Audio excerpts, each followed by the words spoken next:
depuis qu'on a revendu Revevol, j'ai créé avec Laurent Gasser une société qui s'appelle Wheezy.io, qui était un éditeur de logiciels SaaS dans le cloud. Okay. Et on a choisi comme marché principal, ce qui est quelque chose de passionnant, donc qui me rend vraiment très optimiste, c'est ce que l'on appelle les frontline workers en anglais, les travailleurs de première ligne. Bon, les frontline workers, c'est les transporteurs, c'est les personnes dans une chaîne de production, c'est la logistique, c'est l'agriculteur, hein, c'est le chef de chantier, hein, c'est l'infirmier. Et dans le monde de l'informatique que j'ai connu depuis la bureautique et depuis les 50 dernières années, ça a été tout fait pour les cols blancs.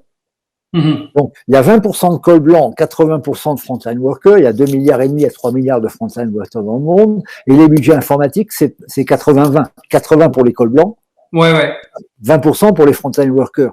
Donc, voilà, donc là, c'est un nouveau business intéressant, 2,5 milliards de clients.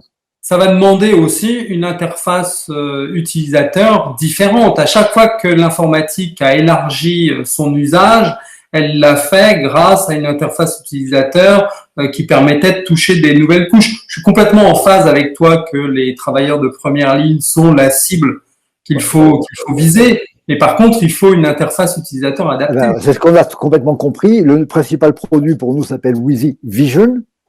C'est l'image. Et en fait, l'interface pour les frontline workers, c'est l'image. C'est pas le texte. Et donc, ils ont tous équipé d'un smartphone.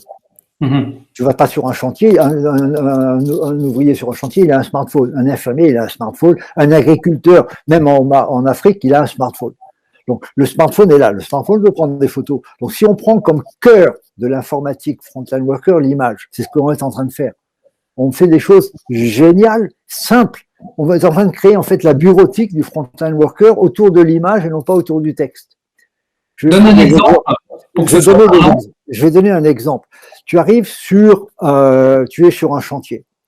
On est en train de créer ce qu'on appelle les fonctions bureautiques de base. Par exemple, la fonction find, trouver. Je fais une photo d'un objet, search, une machine.